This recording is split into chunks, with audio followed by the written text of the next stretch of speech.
من السماء الی الارض۔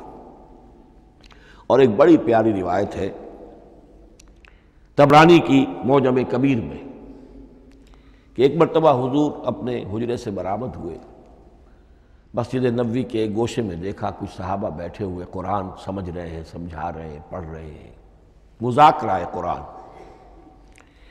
آپ کے چہرے پر بڑے بشاشت کے آثار ظاہر ہوئے، خوشی کے آثار۔ آپ چل کر تشریف لائے، پہلے ایک سوال کیا، الستم تشہدون اللہ الہ الا اللہ وانی رسول اللہ وہذا القرآن جاء من عند اللہ، کیا آپ لوگ اس کے گواہ نہیں ہیں کہ اللہ کے سوا کوئی معبود نہیں اور میں اللہ کا رسول ہوں، اور یہ قرآن خاص اللہ کے پاس سے آیا ہے؟ صحابہ کا جواب کیا ہو سکتا تھا؟ بلا یا رسول اللہ، کیوں نہیں اللہ کے رسول، ہم گواہ ہیں، اللہ کے سوا کوئی معبود نہیں، آپ اللہ کے رسول ہیں اور قرآن خاص اللہ کے پاس سے آیا ہے۔ اب آپ نے فرمایا فاستبشروا، خوشیاں مناؤ، فإن هذا القرآن طرفہ بأیدیکم وطرفہ بید اللہ، اس لیے کہ یہ قرآن وہ شے ہے کہ اس کا ایک سرا تمہارے ہاتھ میں ہے، ایک سرا اللہ کے ہاتھ میں۔ تو وصول الی اللہ کا مؤثر ترین طریقہ، تقرب الی اللہ کا مؤثر ترین طریقہ، سہل ترین طریقہ، شور شارٹ طریقہ وہ قرآن مجید ہے۔ اس اعتبار سے بھی کہ ہے ہی اللہ کی صفت، یہ ہم بحث کر چکے ہیں پہلے، اللہ کا کلام ہے، کلام صفت ہوتی ہے، اور صفت لا عین ولا غیر، یہ قرآن اللہ کا غیر نہیں ہے، ہم سمجھ نہیں سکتے، لیکن یہ کہ ہر صفت جو ہے وہ تو در حقیقت نہ عین ہے نہ غیر ہے۔ دوسری طرف یہی قرآن جو ہے حبل اللہ اس معنی میں بنتا ہے کہ مسلمانوں کو باہم جوڑنے والی شے، وَاعْتَصِمُوا بِحَبْلِ اللَّهِ جَمِيعًا وَلَا تَفَرَّقُوا، حبل اللہ کو مضبوطی کے ساتھ تھام لو، سب کے سب جمع ہو کر، یہ تمہیں تفرقے سے بچانے والی شے ہے۔ اس کی وجہ کیا ہے؟ ظاہر بات ہے کہ انسانوں جو ہے ان کے اندر اتحاد پیدا ہوگا اتحاد فکری کے نتیجے میں، فکر ایک ہو، نظریات ایک ہوں، ویلیوز ایک ہوں، مقاصد ایک ہوں، تبھی تو انسان متحد ہوں گے۔ یہ بھیڑوں کا غلہ تو نہیں ہے کہ چرواہے کی ایک لاٹھی کافی ہے ان کو جمع رکھنے کے لیے، وہ بھیڑوں کا غلہ ہے۔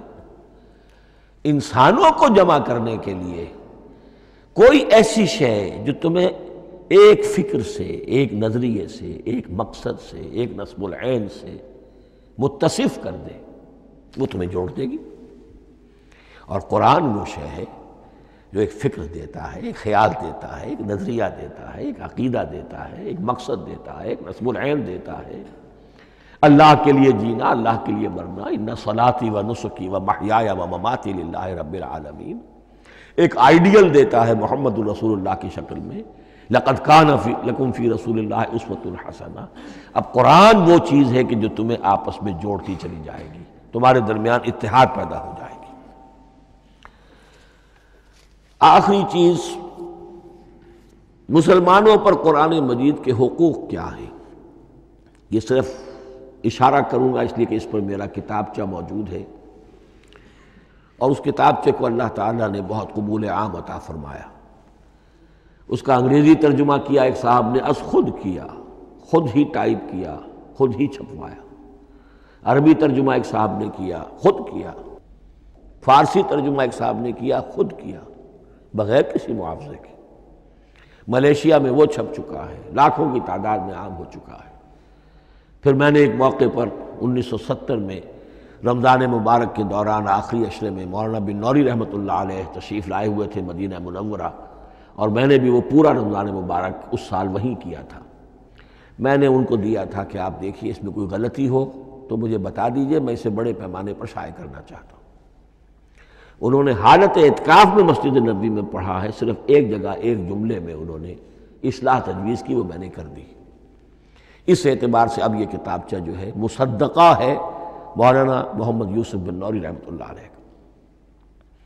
اس میں اللہ تعالیٰ نے جو بات مجھ سے کہلوا دی تھی تقریباً 30 سال پہلے کی بات ہے، ہر مسلمان پر قرآن مجید کے 5 حقوق حسب استعداد و توفیق عائد ہوتے ہیں۔ پہلے یہ کہ اس پر ایمان ہو جیسا کہ ایمان کا حق ہے، صرف زبانی ایمان نہیں، دل سے یقین کہ یہ اللہ کا کلام ہے، اور اس کا نتیجہ کیا ہوگا؟ پھر عظمت اس کی پیدا ہوگی، ایمان و تعظیم، یہ پہلا حق ہے۔ تلاوت و ترتیل، اس کو پڑھے جیسے کہ پڑھنے کا حق ہے، پھر سمجھے جیسے کہ سمجھنے کا حق ہے، تذکر و تدبر، پھر عمل کرے، انفرادی طور پر بھی اجتماعی طور پر بھی۔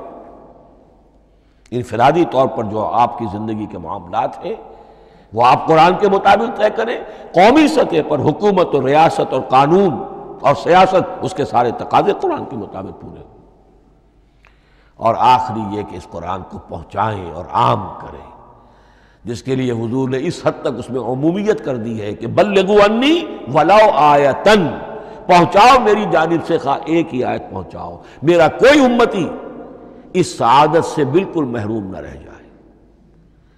اول تو خیرکم من تعلم القرآن وعلمہ، تم میں سے بہترین لوگ وہ ہیں جو اسی کے لیے اپنے آپ کو وقف کر دیں، قرآن پڑھیں اور پڑھائیں، سیکھیں اور سکھائیں، سمجھیں اور سمجھائیں، اس لیے کہ سمجھنے اور سمجھانے، سیکھنے اور سکھانے، پڑھنے اور پڑھانے کا بھی کوئی ایک لیول تو نہیں ہے، ایک عام لوگوں کی سطح ہے، ایک ان سے اوپر کی سطح ہے، ایک انٹلیکچوئلز کی سطح ہے، ایک جینیس لوگوں کی سطح ہے۔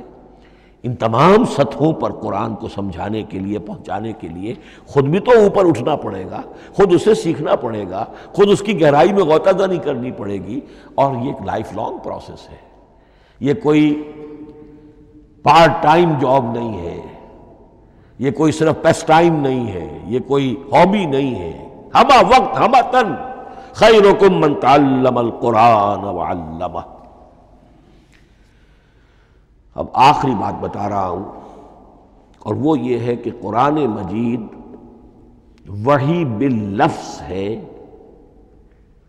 صرف وحی بالمعنی نہیں ہے۔ یہ بحث اصل میں کیونکہ ہمارے پڑھے لکھے طبقے میں کچھ زیادہ ہو جاتی ہے، خاص طور پر جو مشنری اسکولوں وغیرہ میں پڑھے ہوں اور عیسائیت اور اس کے عقائد اور اس کے فلسفے کی کوئی تھوڑی بہت ان کو کوئی چھوت لگ گئی ہو۔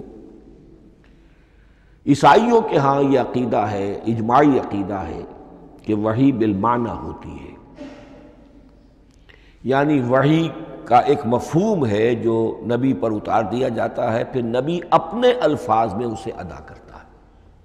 لفظ اللہ کے نہیں ہوتے، لفظ نبی کے ہوتے ہیں، مفہوم اللہ کا ہوتا ہے۔ ان کے لیے مجبوری یہ ہو چکی ہے جس کی وجہ سے انہیں یہ عقیدہ اپنانا پڑا کہ کوئی ایک انجیل ہے ہی نہیں، 104 انجیلوں میں سے وہ انہوں نے 4 سلیکٹ کی تھی کینونیکل گاسپلز، باقی جو ہیں وہ اب وہ ان کو مستند نہیں مانتے، اپوکریفل کہتے ہیں۔ اور میں نے ایک مرتبہ ایک پادری صاحب سے، مسٹر وائٹ ہوتے تھے منٹگومری میں نے ان سے پوچھا which one of them is Bible, یہ متی اور یہ لیوک اور مارکس اور جان، ان میں سے کون سی بائبل کون سی ہے؟ تو اس نے جواب دیا none of them is Bible. Bible is in them. ان میں سے کوئی ایک بھی مشخص طور پر، معین طور پر بائبل نہیں ہے، بائبل ان میں ہے بحیثیت مجموعی۔ لہذا ان کے لیے یہ عقیدہ جو ہے وہ لازم سا ہو گیا۔ ہمارے ہاں بھی بعض فلاسفہ نے اس قسم کی باتیں کی ہے کہ جن سے یہ دھوکہ لگتا ہے، لیکن میں خاص طور پہ چونکہ علامہ اقبال کا تذکرہ میں نے آج کیا ہے، اسی حوالے سے میں ان کا ایک واقعہ بیان کرنا چاہتا ہوں۔ ایف سی کالج لاہور کے پرنسپل تھے ڈاکٹر یوئنگ، ایک دعوت تھی، اس میں علامہ بھی تھے، وہ بھی تھے۔ تو ڈاکٹر یوئنگ نے کہا، وہ بڑا فلسفی تھا، کہ ڈاکٹر اقبال ہم نے سنا ہے کہ آپ بھی وحی باللفظ کے قائل ہیں، آپ جیسا پڑھا لکھا شخص، عالم دانا۔ علامہ اقبال نے فرمایا جی ہاں، اور مجھے تو اس کا ذاتی تجربہ ہے، مجھ پر تو جو شعر نازل ہوتے ہیں وہ الفاظ میں ڈھلے ہوئے ہوتے ہیں، میں ان میں تبدیلی کرنا چاہوں تو نہیں کر سکتا۔ تو اگرچہ اس سوال اس جواب کو ہم کہیں گے کہ یہ الاجوبۃ المسکتہ، مسکت چپ کر دینے والا جواب تھا کہ جو علامہ اقبال نے دیا، لیکن ذہن میں رکھیے یہ کہ جو وحی باللفظ ہے وہ ختم ہو چکی محمد الرسول اللہ صلی اللہ علیہ وسلم پر۔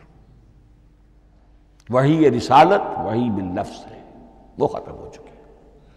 البتہ الہام، کشف، رویا، القاء، یہ وحی بالمعنی ہے، یہ کوئی ایک شے ہے جو دل میں ڈال دی جاتی ہے۔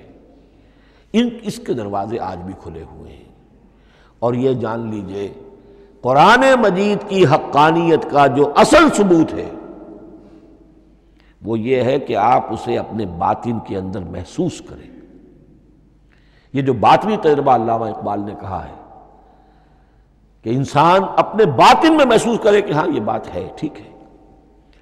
اس کے لیے کہ علامہ ابن قیم رحمۃ اللہ علیہ کا قول ایسا ہے، بڑا پیارا قول ہے، قرآن کے کچھ پڑھنے والے ایسے ہیں جب قرآن کو پڑھتے ہیں تو یوں محسوس کرتے ہیں کہ ہم مصحف سے نہیں پڑھ رہے، لوح قلب سے پڑھ رہے ہیں، ہمارے دل پر لکھا ہوا قرآن موجود ہے۔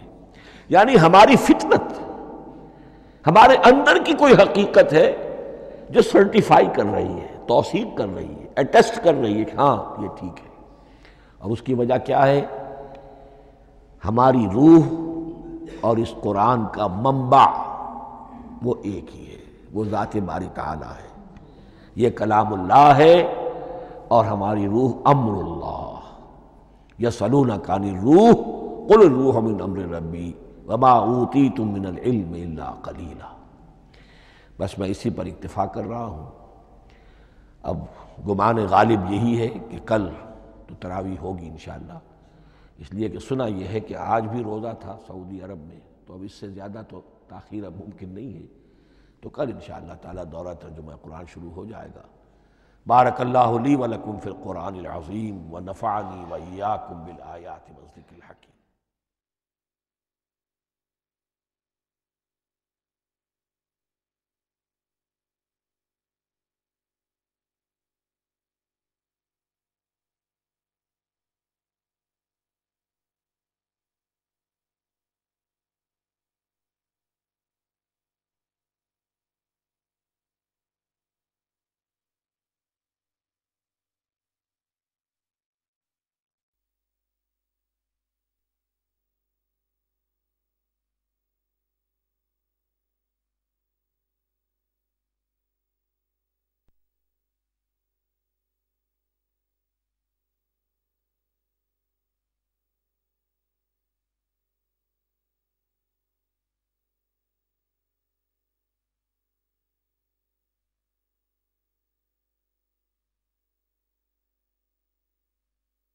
اعوذ باللہ من الشیطان الرجیم، بسم اللہ الرحمن